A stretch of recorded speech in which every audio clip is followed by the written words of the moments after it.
por sintonizar A Primera Hora, un programa pensado para ti.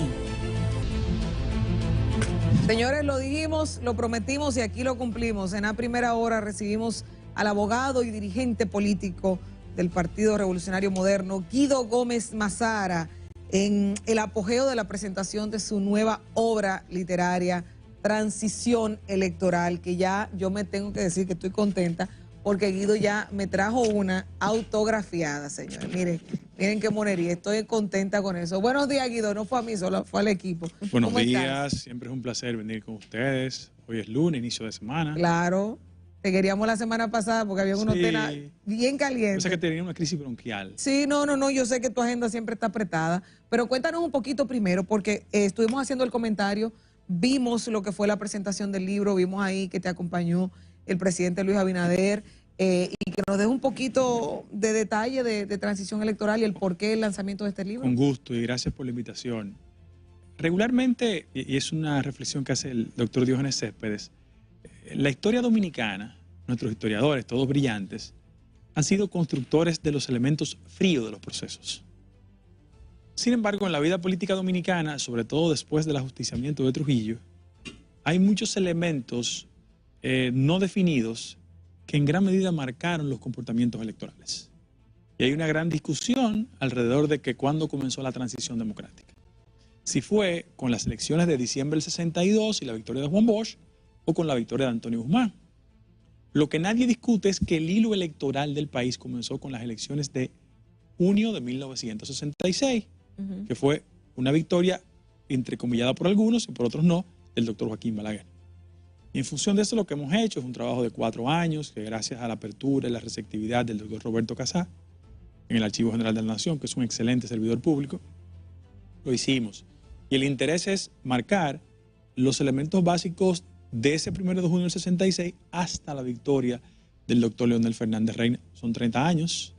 Es un ciclo interesantísimo donde el modelo democrático dominicano bielectoral no tuvo todas las manifestaciones de reconocimiento porque existían traumas electorales, gente que reproducía una cultura del fraude, pero es evidente que en el país ha existido un sistema de estabilidad electoral y ese es el esfuerzo de nosotros. Sí.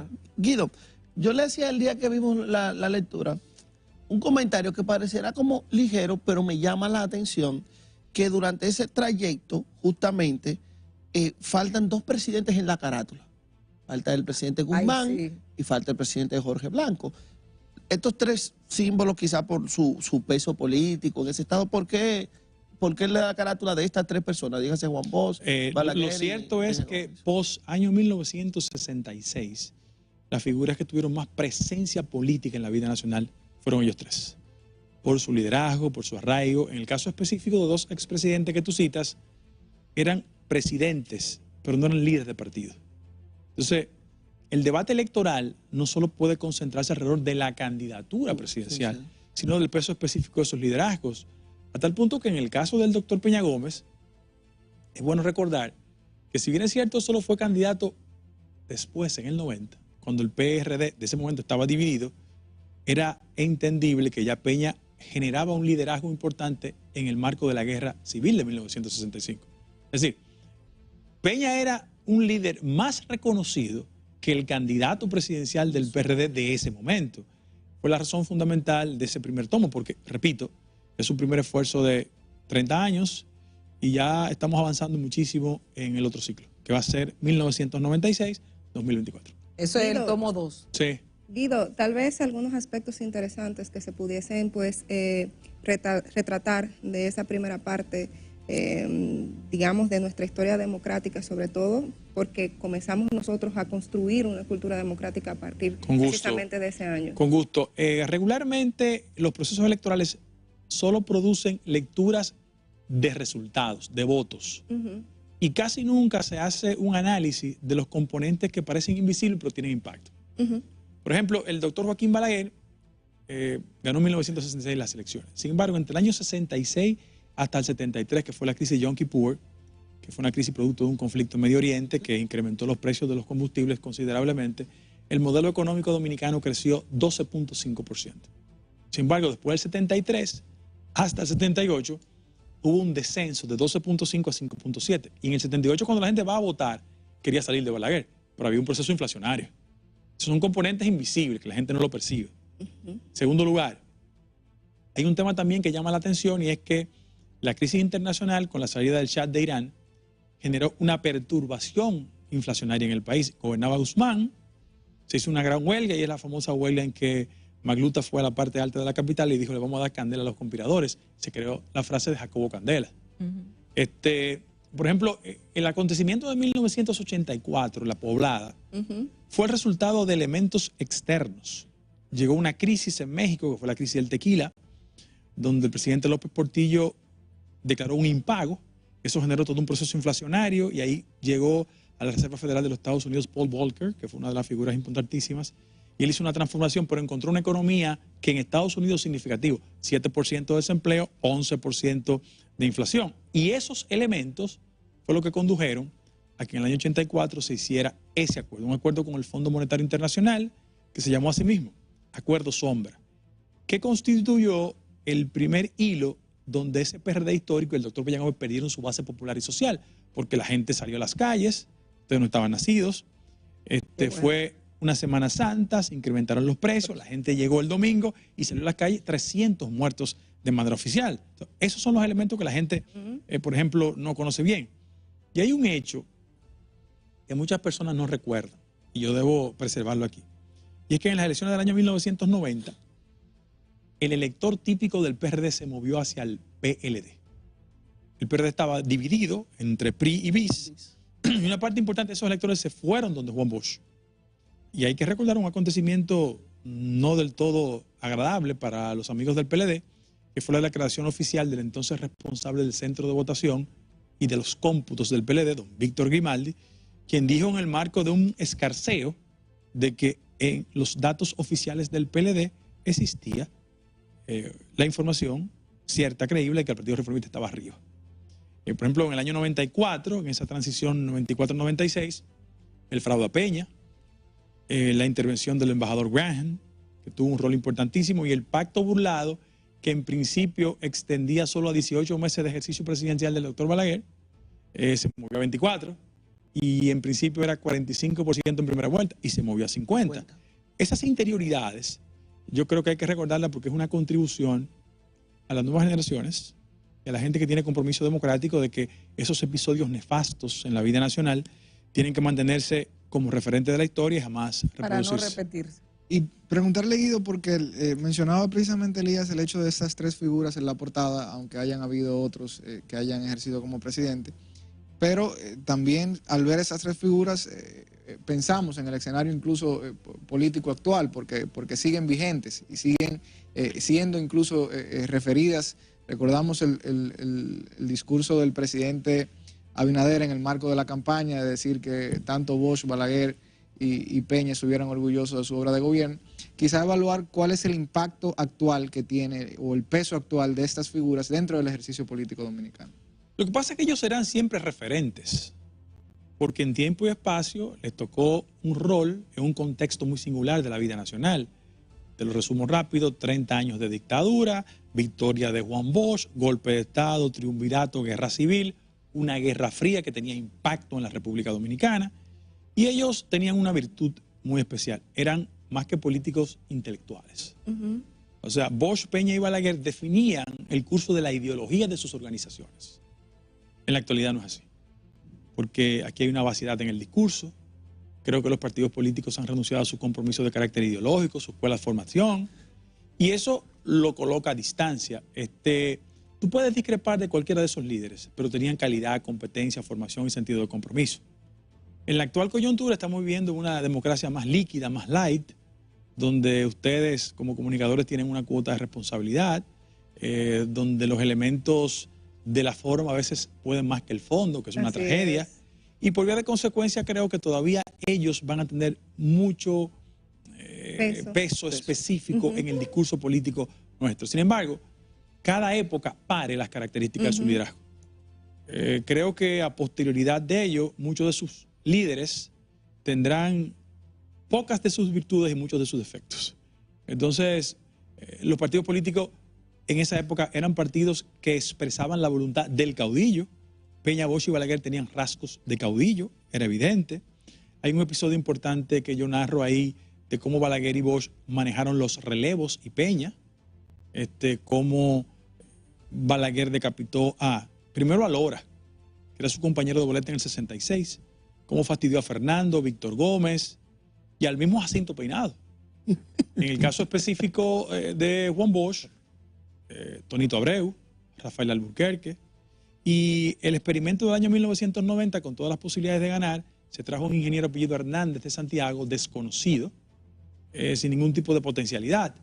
En el caso específico de Peña, Peña sí puso de manifiesto también su naturaleza de cortes no del todo democrático. El doctor Peña Gómez, por ejemplo, en las elecciones del año 1982 había un conflicto en la capital entre Tonti Rutinel Domínguez, Rafaelito Ángeles Suárez, que competían, en Winston Arnaud, y él se presentó de candidato. Y volvió a replicar esa experiencia. Sí, cuando Mariñez, Miguel Vargas y el hijo Jaque competían. Es decir, ellos también tenían rasgos autoritarios. Ojalá, en la actual coyuntura, los partidos políticos sean auténticamente democráticos. Sí. Guido, hay algo interesantísimo, sobre todo cuando uno analiza política, que es el tema de cómo factores invisibles o internacionales interfieren en la lógica de las elecciones y son tan amplios que el que no estudia la política quizás no lo ve. Justamente en este tiempo hay un tema de guerra fría importante, inclusive todas las transformaciones de perestroika en la parte final, termina en 91, 92, también caen aquí. ¿Qué tan importante durante ese esquema, lo que se daba de Guerra Fría, pudo haber influido? Claro que sí. Pudo haber influido aquí. Claro que sí. Sobre todo quizás con Juan Bosch y todo ese tipo de cosas. Los primeros 30 años post Guerra de Abril hasta el derrumbe del muro de Berlín, los aspectos de política exterior de los Estados Unidos hacia la República Dominicana están bien definidos. La principal perturbación era Cuba y el interés era impedir a toda costa que República Dominicana generara otra Cuba. Fíjense que entre el año 1959, que es la fecha de ascenso del doctor Fidel Castro, hasta el éxito del sandinismo por la vía revolucionaria, en América Latina, dos factores caracterizaron la participación de muchos partidos. En primer lugar, había unas tesis de Regis Debray, un intelectual académico francés, que escribió un texto que se llama Revolución dentro de la Revolución, y otro, Las concepciones foquistas de Ernesto Guevara. Hablo del Che. Frente a ese acontecimiento es evidente que el peso específico del Departamento de Estado norteamericano hizo su trabajo. En América Latina, entre los 60, existieron 3 posibilidades electorales liberales, no de izquierda, liberales, que fueron exitosas. Liberal, Bosch no era un hombre de izquierda en el año 62.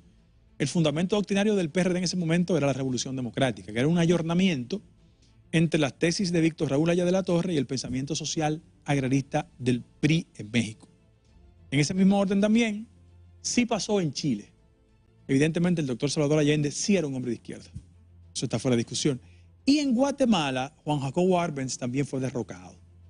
Aquí hubo en el Caribe también un experimento en Grenada, Maurice Bishop fue derrotado. Es decir, las políticas norteamericanas estaban bien definidas de constituir un muro que impidiera que no partidos de izquierda, sino partidos liberales llegaran al poder. Además, en el caso específico de República Dominicana, existían 2 factores que contribuían a eso. La misma guerra civil generó una división del espíritu de conciliación y la figura de mayor ascendencia fue Francis Camaño. Inclusive Camaño competía en términos de liderazgo con Juan Bosch. Hablo de su penetración en los núcleos de juventud y de los partidos políticos. Pero hay un proceso, y yo lo invito a que lo relean, de cómo Bosch manejó esa situación. Por ejemplo, Francis Camaño sale del país, se va a Londres, de agregado militar, salta a La Habana, Cuba, y ahí comienza un proceso de transformación ideológica. Y en el año 73, cuando él hace el desembarco de Playa Caracoles, en febrero del 73, Juan Bosch da unas declaraciones un poco irracionales, cantinflescas, diciendo que él no había sido asesinado en Ocoa, que por el contrario su cadáver había sido frisado y traído a la República Dominicana. Pero otro elemento también de mucha importancia, y era que la tesis foquista en el país tenía como un elemento de impacto urbano la figura de Amaury Germán Arisти. Como él lo asesinan en enero del 72, es que Francis Camaño se queda sin la protección política. Frente a ese acontecimiento, esos hechos sí tuvieron un peso específico en el país. Claro, tú sabes que yo vengo anotando, cada vez que tú hablas me sale otro tema, tengo como 8 temas aquí, vamos a ver, voy a empezar en el orden que lo tenía. Venezuela, 28 de julio había un llamado a elecciones que se desarrollaron en su mayoría de manera correcta, hasta que empiezan a impedir la entrada de los testigos al Consejo Nacional Electoral. Esta es la fecha en la que todavía ese Consejo Nacional Electoral no ha presentado las evidencias de que los resultados que ellos dieron en el único boletín que se ha dado, el primero, dan como ganador al partido oficialista, al candidato oficialista Nicolás Maduro.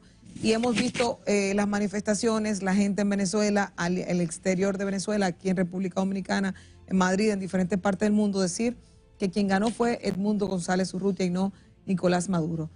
¿Qué te parece el escenario de Venezuela? Sobre todo porque todos los países que le pidieron a Venezuela presentar las evidencias de las actas, le suspendieron las relaciones diplomáticas, le están invadiendo y entrando a las casas de testigos para llevárselos no se sabe a qué, etcétera, etcétera. La pasión política, como el béisbol, a veces nos aleja de la objetividad. Yo quiero hacer una reflexión porque lo que está pasando en Venezuela hoy, lamentablemente invisibilizado, es que el modelo ha hecho metástasis. Me explico. Desde el año 1958 en Venezuela se firmó lo que se llamó el Pacto de Punto Fijo, que era un pacto de alternancia política entre Acción Democrática y COPEI que formalizaron un proceso democrático post la salida del dictador Pérez Jiménez, que llegó a República Dominicana inclusive. Ese acontecimiento encontró en una reforma de carácter económica implementada por Carlos Andrés Pérez en su segundo periodo, una reacción que era la combinación de un proceso inflacionario muy alto y una indignación del mando cívico y militar, que encontró a Hugo Chávez Frías reaccionando. Bueno, Chávez no puede concretizar su objetivo, se va a la cárcel, Caldera gana las elecciones fuera de los partidos tradicionales y él sale y gana las elecciones. La gente calcula, pero entre Maduro y Chávez tienen 25 años gobernando. Es decir, el éxito de Chávez comenzó derrotando a Salas Romers en el 99. Estamos en el 2024. Y frente a ese acontecimiento, yo siento que en Venezuela hay una situación de confrontación de carácter social, política, donde parece que la pasión anda de vacaciones. Sin embargo, yo debo sostener varios criterios al respecto. La estructura institucional de Venezuela no es garantía de procesos democráticos. Las figuras fundamentales que han regulado la participación electoral como árbitros son activistas políticos. Tanto la anterior, simbólica, que murió, como el actual jefe del Consejo Electoral venezolano es un viejo militante del PSV. Es decir, tú no puedes colocar en las manos arbitrales a gente que tiene un sentido de militancia, en ese mismo orden. Yo también creo que muchos de los procedimientos que se han utilizado para impedir que otros candidatos se presenten no es del todo democrático. En el caso de María Corina, por ejemplo, que la han fastidiado bajo recursos legales y tecnicismo, no creo que es lo correcto. También con Capriles Radonsky pasó eso, que fue una persona que perdió por un punto de Maduro. Leopoldo López también. Yo no creo que haya un ambiente de carácter democrático. Sin embargo, yo sí creo y apuesto de que la comunidad internacional tiene que tener el cuidado suficiente de apostar a el retorno a la institucionalidad, respetando las reglas de la democracia, sin que eso no termine, porque hay una intención de aislamiento evidente, tanto de la Unión Europea como de los Estados Unidos. Pero yo no quisiera que ningún tipo de esa iniciativa, o sea, hay que conducir por los rieles de la democracia el sistema, pero que esas acciones no terminen desfavoreciendo los sectores más frágiles en Venezuela, que son los pobres, los humildes, los excluidos, y que el nivel de violencia cese para que exista un diálogo racional e inteligente. Es evidente que el sector del PSV está jugando a un proceso de recibir la sombrilla protectora de conflictos que rebasan la naturaleza de Venezuela.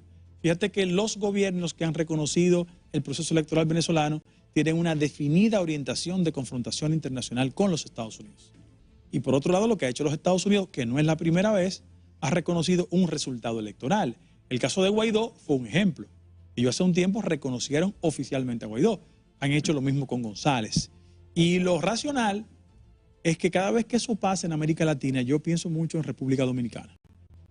Y cómo los dominicanos tenemos que cuidar el sistema político de nuestro país, otear en el panorama de las cosas que hay que hacer correctamente para que ese ejemplo de Venezuela no nos impacte a nosotros. Guido, me gustaría, para seguir en esa tesitura con Venezuela, tú has hablado del aislamiento. Muy pocas personas hablan del proceso de aislamiento que tiene Venezuela. 930 sanciones.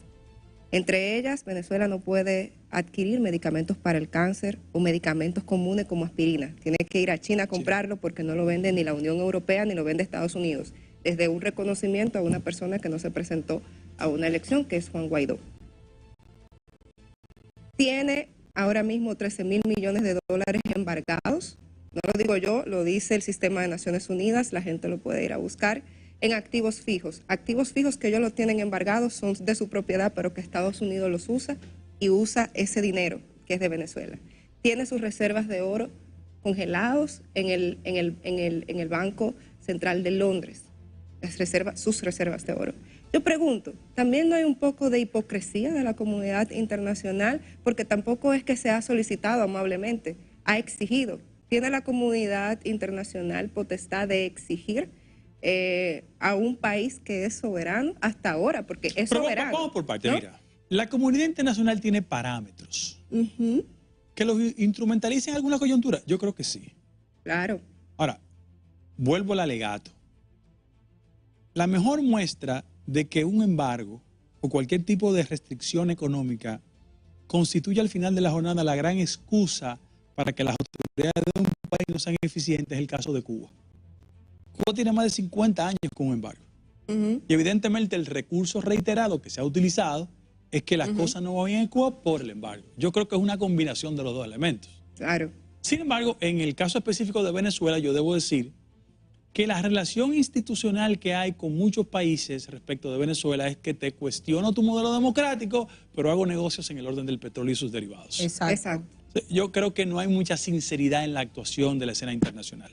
Frente a eso, repito, yo lo único que lamento, entre otras cosas, es que cualquier medida restrictiva va a afectar el nivel de vida de los ciudadanos de Venezuela. Y todo el mundo sabe que yo por convicción, por conciencia, no coincido con la forma de conducción de Maduro. Sin embargo, yo creo que en la democracia hay que abrir las compuertas de participación, dejar a la gente a disentir. No es posible que en el siglo XXI, por una persona discrepar de ti, hay que perseguirlo políticamente. Yo no creo en esos métodos. E inclusive, hay un fenómeno que mucha gente no está pensando. Yo quiero ponerlo en contexto aquí. En Venezuela hay un proceso significativo de migración, producto de que los ciudadanos venezolanos no se sienten a gusto, que podría provocar niveles de desequilibrio en América Latina. Me explico para que no me prejuicien. Ya la conformación de la estructura migratoria en Colombia acaba de oficializar más de 2 millones de venezolanos. En el caso específico de República Dominicana hay una presencia masiva de venezolanos. O sea, fíjense cómo ese fenómeno que no pudieron de la votar conflictividad. en su mayoría. ¿Por qué? Sí. Porque se la impidieron, se la pusieron en China, para ponerlo de La Constitución del año 2009. Se la pusieron en China, pedían un documento que no podían tener porque si no iban a Venezuela. Le pusieron todas las restricciones. En el año 2009, la Constitución del año 2009 establece que todo venezolano fuera de su territorio tiene que tener residencia legal en el país receptor, además de un sinnúmero de documentos.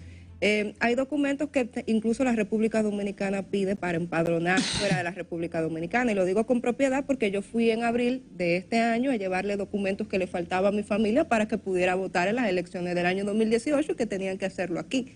Entonces, son procesos naturales que se dan en todo país. Hay que ver cuál es la legislación interna de los países. De todas formas, pongamos la atención al impacto del punto de vista migratorio claro, que va a generar el conflicto político en Venezuela.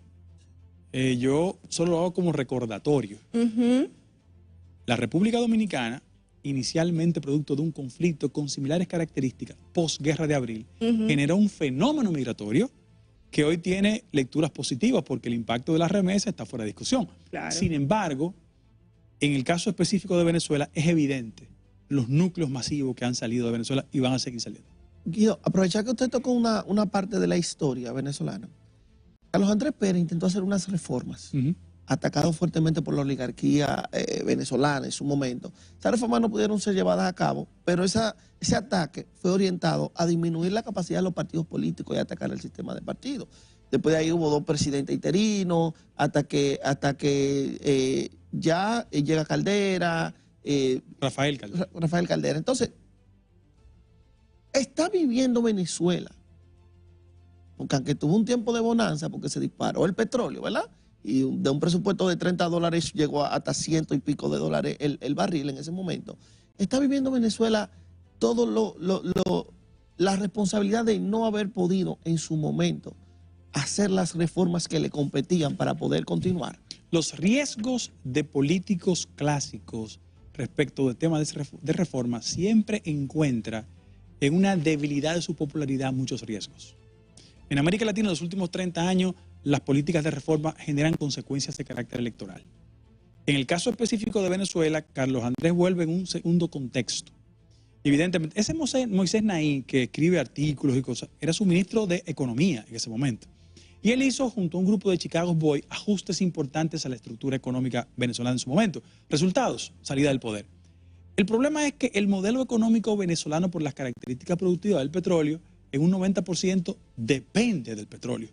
Entonces, la incapacidad de remozar y renovar la estructura económica venezolana ha producido este tipo de situaciones. Pero, sin embargo, yo quiero notar algo que creo que es muy válido, hay que recordar.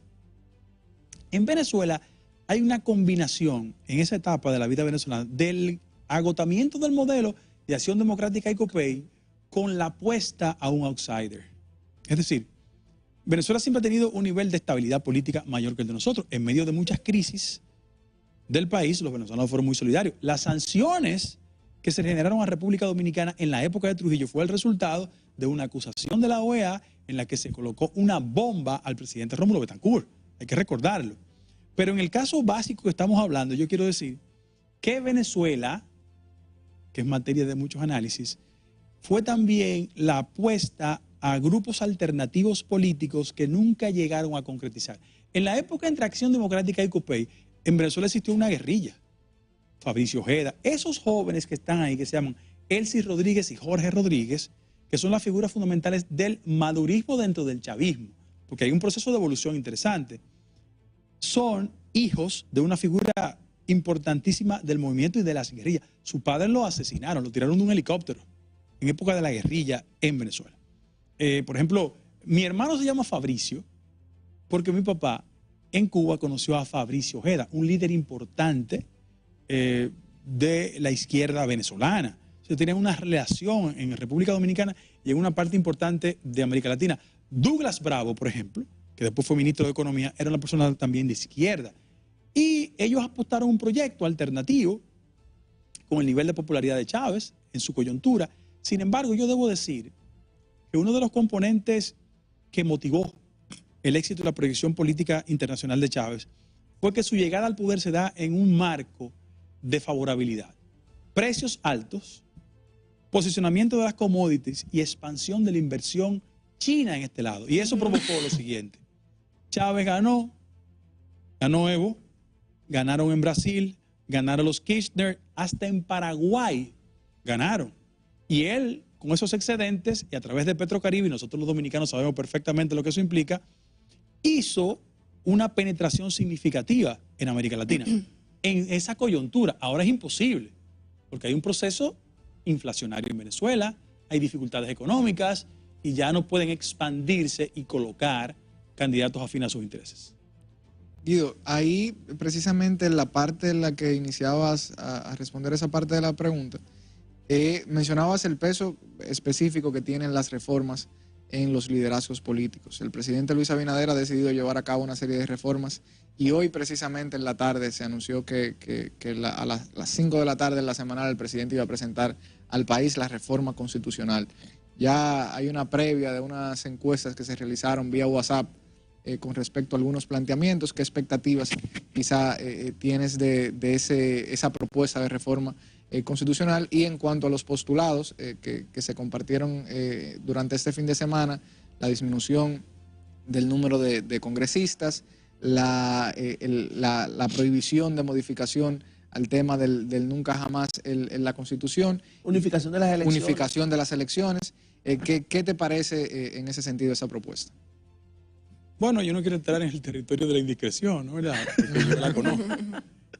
Sin embargo, debo decir lo siguiente. Es un cuerpo de reformas. Ojo, un cuerpo de reformas. que se va a iniciar con el tema constitucional. Sin embargo, comiencen a pensar que en el próximo año estaremos hablando de constitucional, fiscal, la laboral, que es importantísima, la del sector eléctrico, que es significativa, del régimen social y de pensiones, que hay que repensarla también. La policial que se lleva. La policial está empujada. Exacto. Lo que hay que seguir es impulsándola. Es decir, el problema estructural del país es el siguiente. Nosotros tenemos un rezago entre la sociedad que queremos y la estructura institucional que tenemos. La materia constitucional.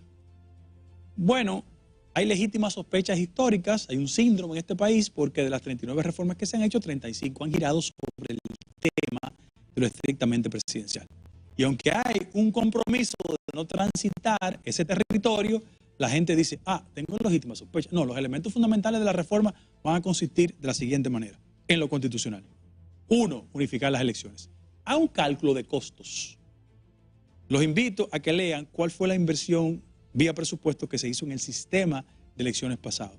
8.000 millones de pesos, que después por una interpretación de la ley se le dieron 3.000 más. La democracia dominicana es muy cara e ineficiente. 11.000 millones de pesos. 1. 2. La fuerza de lo clientelar está pautando la forma de hacer la política en el país. Hay que reducir costos significativamente. En ese mismo orden, yo también creo que la clase política tiene que dar ejemplos para construir esa credibilidad en la sociedad. Aquí no podemos tener 2 exoneraciones ilimitadas de diputados que representan sectores marginales, pero negocian una Lamborghini o una Mercedes-Benz por las exoneraciones. El tema del barrilito hay que repensarlo seriamente, porque eso, repito, es la apuesta estrictamente clientelar, donde la calidad del producto político está desvencijado porque hay que dar dinero y no hay propuestas y no hay ideas. En ese mismo orden, tienen que hacer énfasis en el tema de la independencia del Ministerio Público, que es otro concepto propio del trabajo de reforma constitucional. Yo soy de los que cree firmemente de que los mecanismos de elección de la Procuraduría General de la República y de su cabeza actualmente es independiente de doña Miriam, pero el cuerpo del Ministerio Público no es independiente. Frente a eso, ¿cuáles son los caminos que tenemos que allanar para las reformas?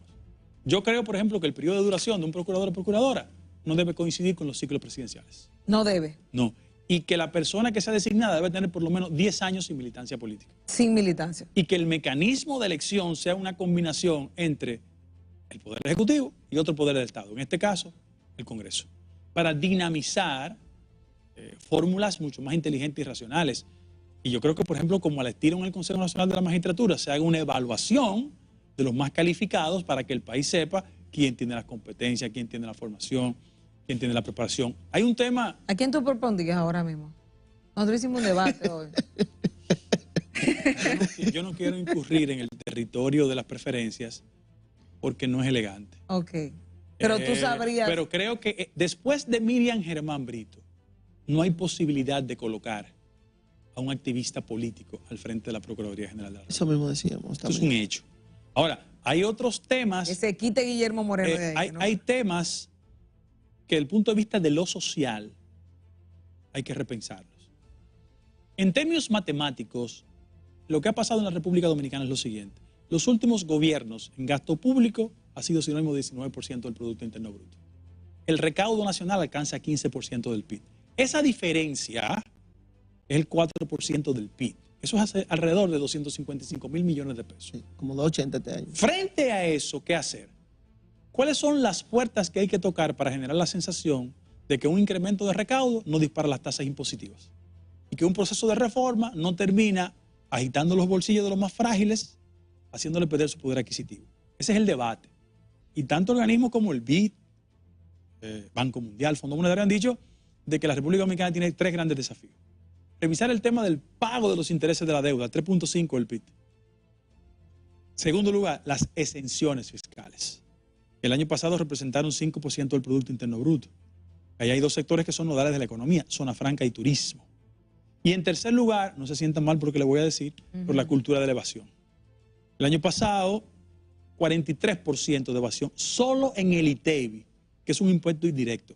Eso, si recaudamos todo lo que se va en el ITEBI, eso es alrededor de 188.000 millones de pesos. Entonces, esos son los temas que hay que trabajar. Evidentemente, desde el gobierno hay que hacer una combinación de explicar el fenómeno, pero poner a todo el partido y a la sociedad a explicar eso, para que el ciudadano de a pie entienda ¿qué le pasa? Yo te doy el ejemplo del Código Laboral Dominicano. Yo estoy frente a damas y regularmente frente a damas uno nunca habla de edades, pero la reforma del Código Laboral Dominicano fue en el año 1992. Lupo Hernández Rueda, Rafaelito Luquerto y Milton Rey Guevara. ¿Cuánto ha evolucionado el modelo laboral dominicano entre esa fecha y ahora? Un mundo. Ahora, estamos discutiendo el tema de la cesantía, por ejemplo, o del seguro de desempleo. Ahora, yo le pregunto a ustedes si es posible que un país con un 55% de informalidad, 14.5% de las MIPYMES estén formales, impactan el 50% del empleo, pero no podemos generar tantas regulaciones que la empujemos para el sector informal de la economía.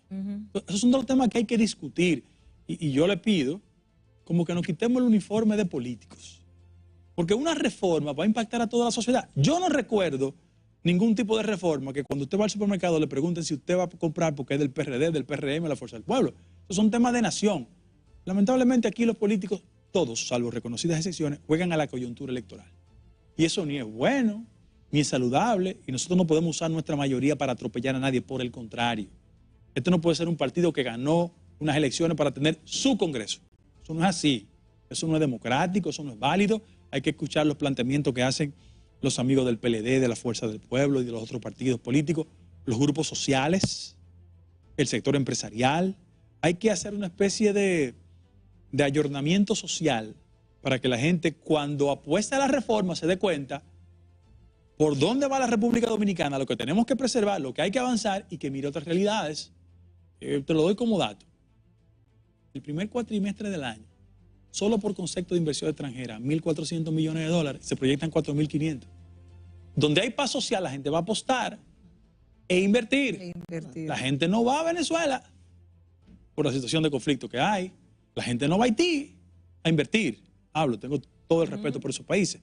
Entonces, tenemos que hacer un esfuerzo de que socialmente lo que vayamos a hacer sea tan efectivo y convincente que el país entienda que va progresando. Guido, nosotros agotamos el tiempo, pero hay dos puntos que yo no puedo dejar, 2.5, producción. Sí. Estados Unidos, ¿quién tú proyectas que va a ganar? Viéndolo visto, pero es breve, Guido. Kamala. Kamala. Gana Kamala Harris. Sí. ¿Quién será el compañero boleta de Kamala? Shapiro, pienso que es el que tiene más condiciones. Estamos atinados. Nosotros estamos alineados en porque Pensilvania lo es un 14 estado... votos. No, pero además, judío. Ajá. No me gusta hablar en inglés en un programa de televisión, pero los swing states son determinantes y él va a aproximar la posibilidad de que Vance no capitalice todo el tema de su proximidad con Israel. Yo pienso que es él un buen candidato. Eso es un tema. Se me queda Medio Oriente, que lo vamos a tratar en otro momento, porque hoy se produjo, ya yo lo sabía desde el viernes, una renuncia de un dirigente político de un partido que adversa al PRM, pero que son de la misma raíz del PRD. Sale el secretario de organización, pone su renuncia ante Miguel Vargas Maldonado, Ramón Arnaldo Pimentel, y pasará, mañana está con nosotros, le estoy dando la primicia, mañana está con nosotros, pero presentó su renuncia. ¿Algún punto, alguna opinión sobre ese tema de una persona, sobre todo con el cargo secretario de organización del PRD? ¿Qué está pasando con el PRD que se está terminando de descalabrar? No tengo ningún comentario desde el punto de vista personal. No. En segundo lugar, yo quiero solo decir que Dios es muy providencial y que el mejor aliado de la verdad es el tiempo. Es el tiempo. Bueno, y tercero, que cierro con broche de oro. Felicidades, Guido, porque estás celebrando 30 añitos tú hoy. ¿30 años de qué específica? De casado. Exacto. Con Sandra. Eso se llama pena máxima. No, miren, están en la boda de Perla.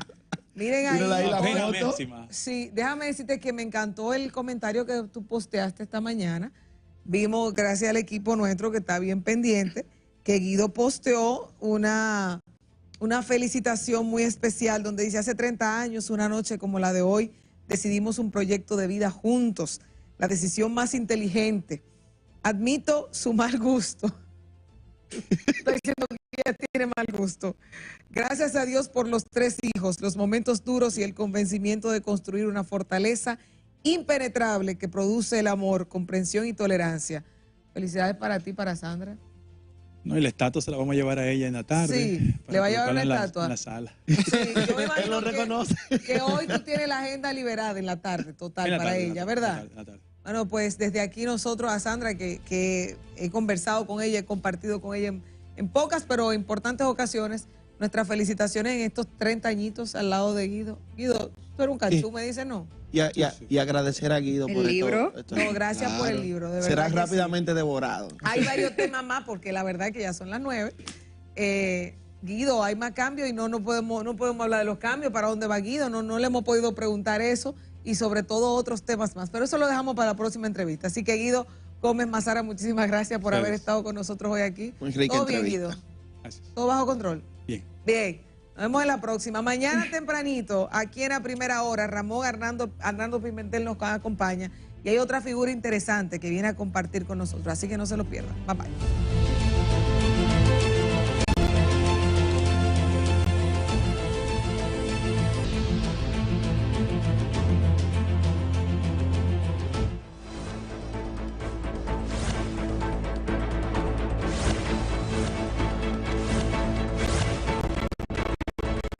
Red Nacional de Noticias, Canal 27, Alta Definición.